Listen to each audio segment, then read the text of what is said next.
আমাদের আজকের ক্লাস বিধায়ক ভট্টাচার্যকে নিয়ে।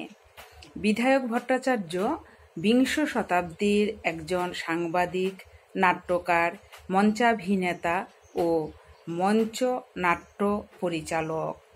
তার সাহিত্যিক ছদ্মনাম ছিল যশোধর মিশ্র ও মানস দাস। তিনি কিছুদিন সাংবাদিক হিসেবে অমৃতবাজার পত্রিকা ও যুগান্তর পত্রিকায় কাজ করেন। এরপর তিনি নিজেই রূপায়ণ, মঞ্চরূপা ও ছবিওয়ালা নামে 3টি পত্রিকা সম্পাদনা করেছিলেন। 1937 খ্রিস্টাব্দের মাঝামাঝি সময়ে বিধায়ক ভট্টাচার্য নাট্যকার হিসেবে রংমহল থিয়েটারে অভিষিক্ত হন। 1938 খ্রিস্টাব্দে বিধায়ক ভট্টাচার্যের মেঘ মুক্তি মঞ্চস্থ হয়। 1939 খ্রিস্টাব্দে দ্বিতীয় বিশ্বযুদ্ধ শুরু হয়। যুদ্ধের আতঙ্ক, ব্ল্যাক আউট, বোমা পড়ার ভয়ে কলকাতার জনজীবন দুর্বিষহ হয়ে উঠেছিল। এই অবস্থায় অন্যান্য থিয়েটারগুলোর মতো রংমহলও ক্ষতিগ্রস্ত হয়েছিল। এই সময়ে কিছুদিন রংমহল বন্ধ থাকে। এরপর 1939 খ্রিস্টাব্দের 5ই জুলাই বিধায়ক ভট্টাচার্যের লেখা নাটক 20 বছর আগে নাটকটি দিয়ে রংমহল আবার তার যাত্রা শুরু করে। এই বছরেই মঞ্চস্থ হয়েছিল বিধায়ক ভট্টাচার্যের মালা রায়। 1939 খ্রিস্টাব্দের 9ই সেপ্টেম্বর কলকাতার রংমহল থিয়েটারে তার মেঘ মুক্তি নাটকটি মঞ্চস্থ হয়। এটিই ছিল মঞ্চে অভিনীত তার প্রথম নাটক। প্রথম প্রদর্শনীতেই এটি দর্শক প্রিয়তা অর্জন করে। পরে মঞ্চে তার অন্যান্য নাটকও বিপুল জনপ্রিয়তা লাভ করে।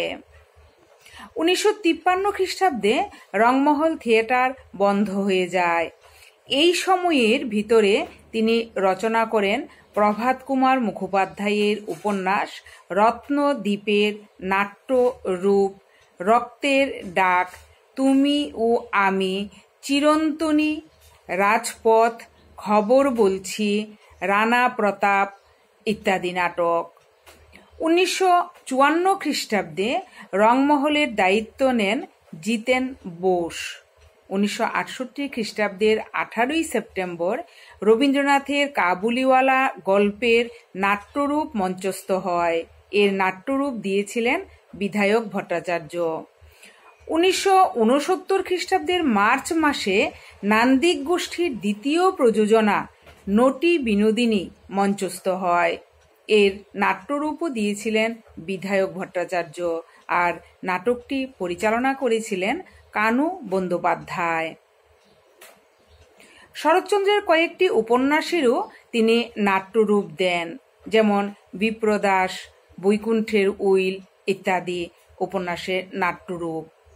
তার উপন্যাসের মধ্যে রয়েছে চাকা ঘুরছে, বৃদ্ধ বিধাতা, রাত্রি যাদের দিন প্রভৃতি। তার লেখা কাহিনী নিয়ে ফতেহ লোহানী ঢাকায় তৈরি করেন আকাশ আর মাটি নামে একটি ছায়াছবি, যেটি 1959 সালে তৈরি হয়েছিল।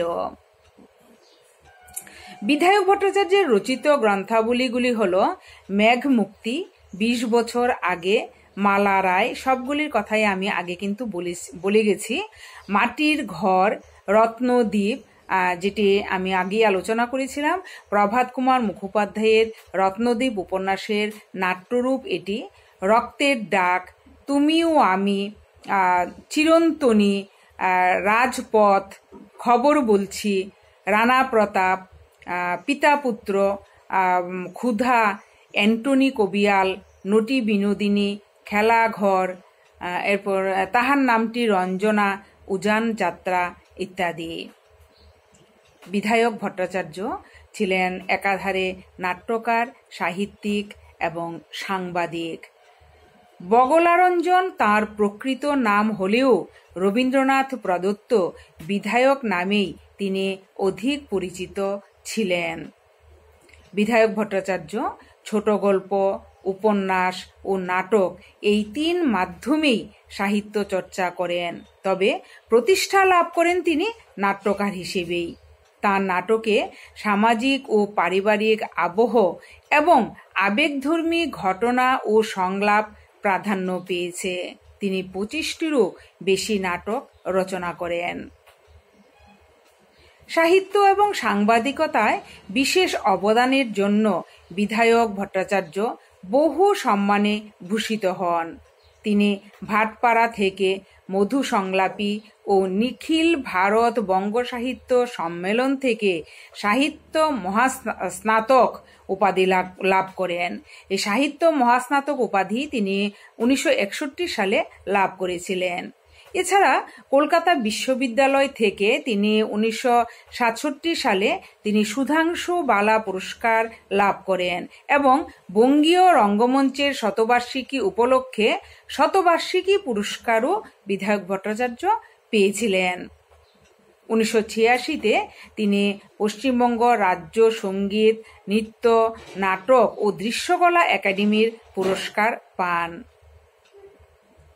তিনি কৃষ্ণ, কাবেরী, আকাশ আর মাটি, ধুলি, মাটির ঘর এবং পৃথিবী আমারে চায় নামে কয়েকটি বাংলা চলচ্চিত্রের গল্পের লেখক ছিলেন। আমি রিপিট করছি যে কৃষ্ণ, কাবেরী, আকাশ আর মাটি, ধুলি, মাটির ঘর এবং পৃথিবী আমারে চায় এই নামে তিনি কয়েকটি বাংলা চলচ্চিত্রের কাহিনীর লেখক ছিলেন।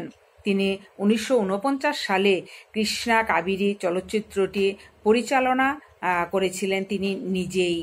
বিধায়ক ভট্টাচার্য বিভিন্ন পত্রিকায় বাংলা উপন্যাস ও ছোট গল্প লিখেছেন। তিনি অনেকগুলি সফল নাটক প্রকাশ করেছেন এবং বিধায়ক ভট্টাচার্য আমাদের যে আমাদের পরিচিত বিখ্যাত বাঙালি চরিত্র অমরেশ সৃষ্টি করেছিলেন। তিনি ছোট গল্প লিখেছেন, উপন্যাস লিখেছেন, নাটক লিখেছেন, নাট্য পরিচালনা করেছেন, সাংবাদিকতা করেছেন, কিন্তু বিধায়ক ভট্টাচার্য মূলত একজন নাট্যকার হিসেবেই অধিক পরিচিতি লাভ করেছেন বাংলা নাট্য সাহিত্যের ধারায়।